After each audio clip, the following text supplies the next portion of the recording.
Hello and welcome everyone to part number 6 of the Formula One My Team Career Mode. Here today for the Spanish Grand Prix at Circuit de Catalunya, or Barcelona, Catalunya, whatever it's called. But the Spanish Grand Prix, that's all you need to know. Yeah, today's going to be a good episode, I feel. This car, we're making improvements, getting faster. Let's go over to activities. In a few seconds we will to see what we have to do today. Fire and Links Motorsport has been doing well so far in this career mode. And yeah, no messages yet. Activities. Each activity is 2 days. We only have 2 free days, so it kind of works perfectly.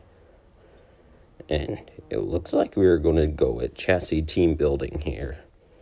We're going to lose, I believe, 5K, but hey, we're improving the chassis department, which is certainly going to help. Trying to see if we can make any upgrades on any of the facilities here. And I believe we go with powertrain durability control, I believe. Not entirely sure, but we do have $2.72 million here to work with. And it looks like we are going to go with aerodynamics quality control instead. It should be here in a few weeks, I believe. And now looking at the R&D side of things. Yeah, we have a minor, I believe that is, or was it major? I didn't see, but still. Chassis upgrade. Been doing a lot to the chassis so far in the 2 minutes that this episode has been going on for. And yeah, we're going to get some new components here for this next race in Spain. The race after Spain is Monaco. I'm worried about that. That's going to be a tough race, as always at Monaco.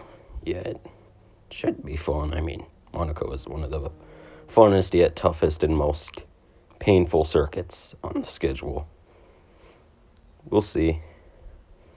Now, just looking at all the other stuff we have, our event gearbox needs to make it through this race, and then we could replace it for Monaco, which will help because I don't think it's going to last another 2 races at this rate.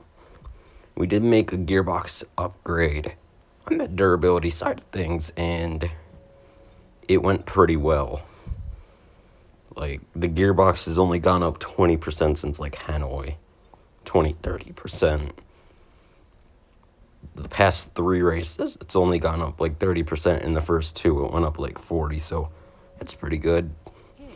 Driver perks now. I want some driver perks.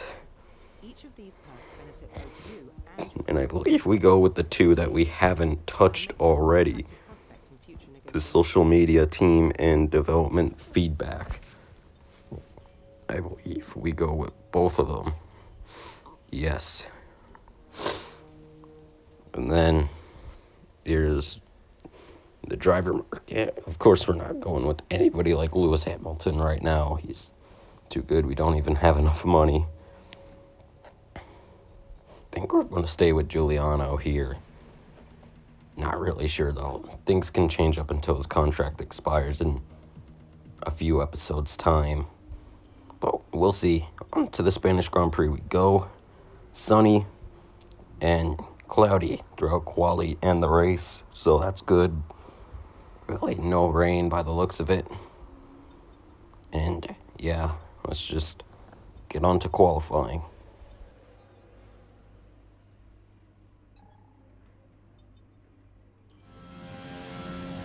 I'm sorry, this is actual practice, but yeah. Track acclimatization. I hate this program because the gates are hard to drive through at times for certain corners that I'm terrible at, but that's why they're there. They're supposed to make you better. Although they just make me rage more. ERS program. Now, one thing that I did was the tire and the fuel. I suck at those 2 programs, so I normally just leave them to the game to sim through. I got through 4 programs in this practice session alone. I felt like I did pretty good here, so listen in on the Honda engine here. Well, the next programs keep running.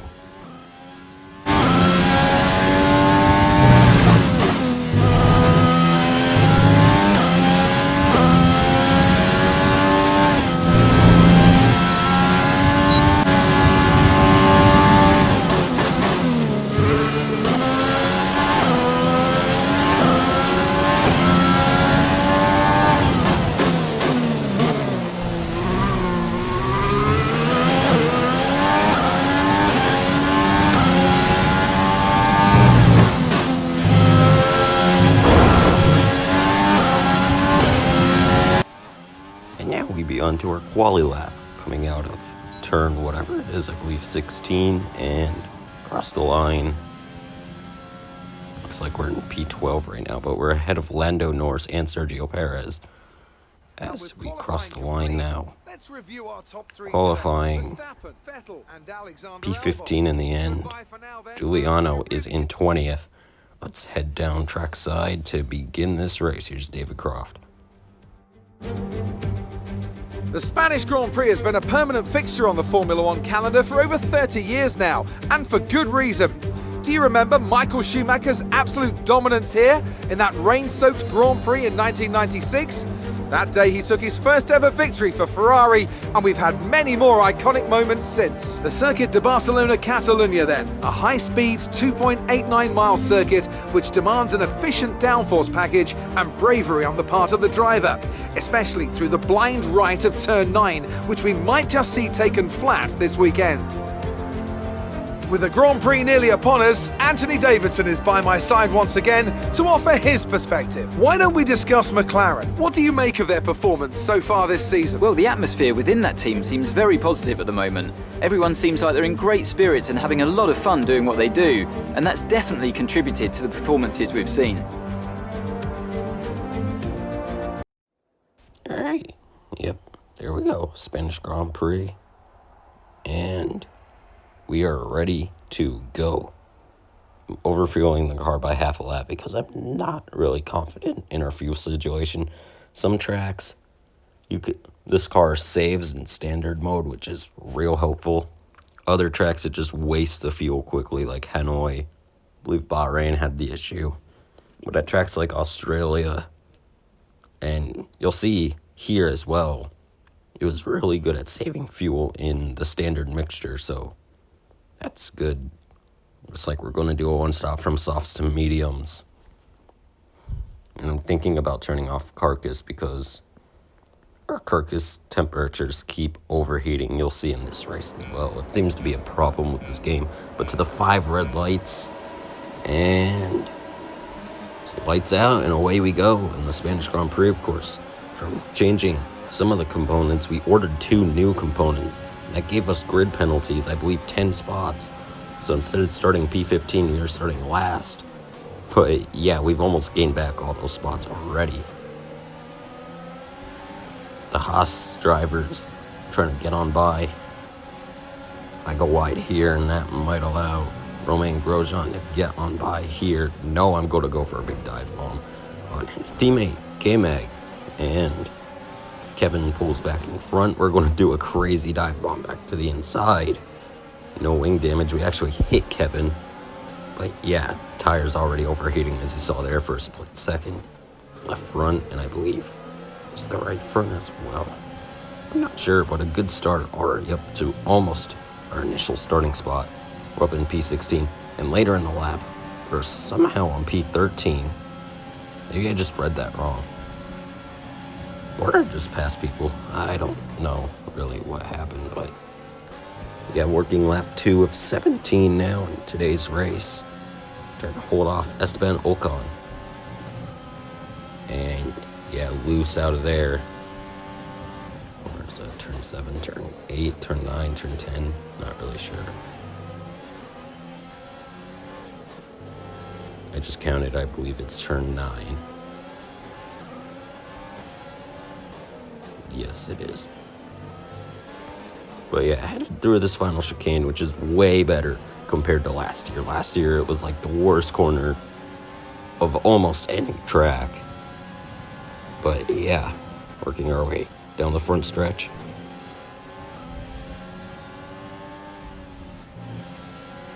And yeah, working lap 3 now. Esteban Ocon not going to be able to strike back here. And now working our way down the front stretch to begin the 4th lap of today's race. Esteban going to have DRS. We have overtake and rich mix, I believe, there as well. But Esteban goes around the outside. We dive back down the inside, take the spot back. No, you don't, Esteban. Not here. Try again later, but you're not getting me now. This car has a good pace considering, I believe, several of its tires. Yes, look at the left front. It's red. It's so overheated, but still. Yeah, we were getting a bit of understeer at times, probably because of that tire, but we were feeling pretty good, I felt. The car wasn't too bad, especially for having a tire being red. It was so overheated.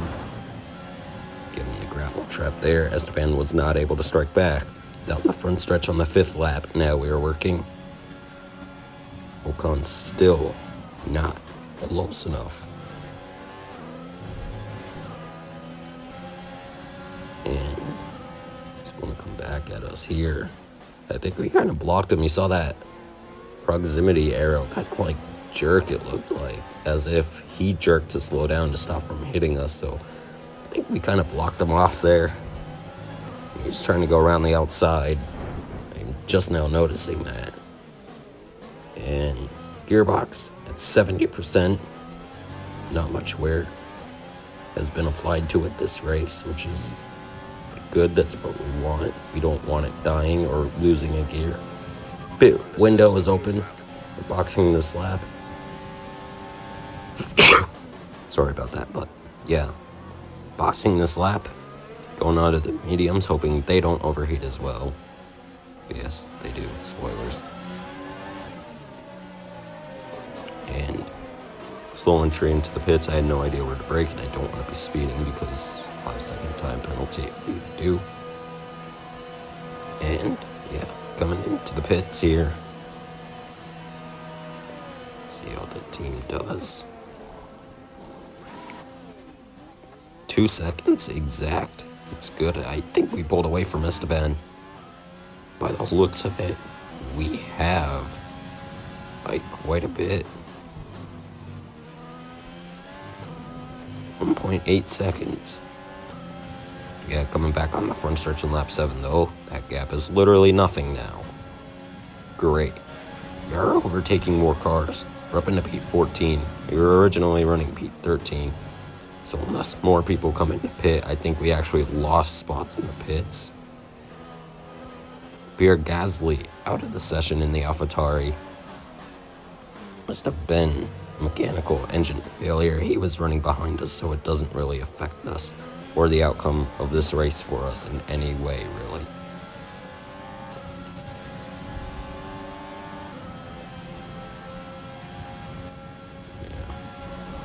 The new Shut Up Jeff, Engineer Quiet. It's not as good as the OG Shut Up Jeff, which was the greatest MFD option in the history and most useful.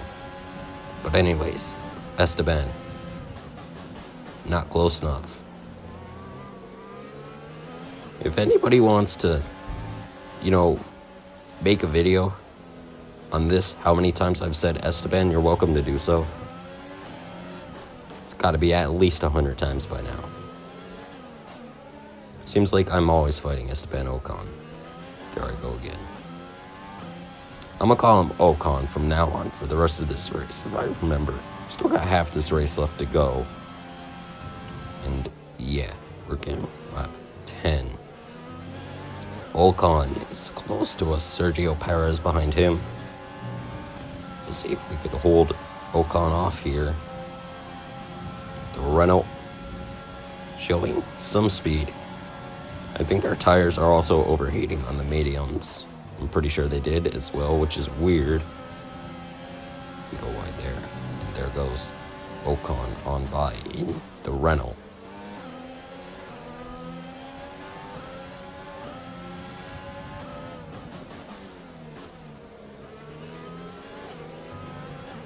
Yep, tires overheating. Gearbox is at 77. I don't think we actually lost a gear in this race unless it was like gear 1 or something. Jeff never told me, but oh wait, I told him to shut up. Oh yeah, that's why he never told me if I lost gear 1 or something. Gear 1 is probably the best gear to lose at a track like Spain. For me personally, I don't use it unless I'm way too hot into a corner and I need to brake down to gear 1, but every corner's like gear 2 or up here, I feel. But yeah, coming around to get 5 to go in the Spanish Grand Prix. Esteban Ocon. Jesus. I said it again. Giuliano Alesi. I was checking the race director because he was just pitting now. Apparently, he started on the medium tires and he's going on to the softs for the final 5 laps of this race. So that's why we weren't in P13 this whole time, because Giuliano was going for a major overcut, it seems. But Ocon gets on by, and he's already pretty far in front. He's 6/10 out in front. So now we have to hold off Sergio Perez, and I think Antonio Giovinazzi is a bit far behind. Also, I had to use a rewind. Here's why. I went wide, and this is interesting. The Williams, I don't know who, forced me so hard. They hit me, went under me, and completely took off my tire on the other side of my car. I just thought that was amazing. I had to include it, even if it completely exposes me using a rewind. I don't care. That was an insane hit. Yeah, coming around. Just 3 laps to go in this race now. Trying to hold off Sergio. Esteban Ocon is almost 3 seconds up the road. Lando Norris is almost 15 seconds up the road. So they're pretty much gone for the rest of this race. And P14 is going to be the max we can get. Which is better than our starting position. It's better than our original qualifying position. This is probably the best we were going to do here today. Back onto the front stretch. 2 laps to go. It's going to be a close one between me and Sergio here. I can feel it. But right now, I'm still in front.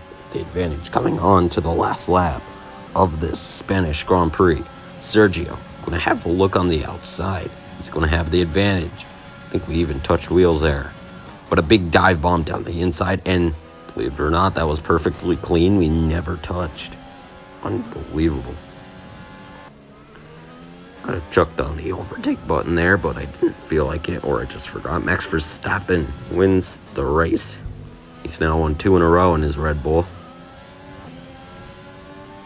He's looking pretty good in this championship. I'd like to see Max win it if I don't have a shot, which I certainly don't. I only have 1 point, I believe, this season, which pretty much ensures that I'm not going to have a shot, since I'm pretty sure the leaders like Lewis, Valtteri, Max, pretty sure they all have close to, maybe even more than 100 points at this rate.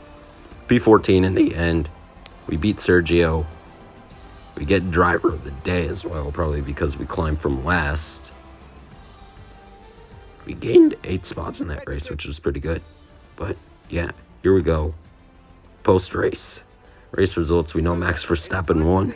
Alex Albon in the other Red Bull, 2nd Charles Leclerc in 3rd. I believe Sebastian Vettel finished 4th, but one of the Mercedes is finishing in 5th. Or Mercedes, whatever the plural of Mercedes is. That was a pretty good race. It was Valtteri Bottas finishing in 5th. He also has the points lead. He has 108 points.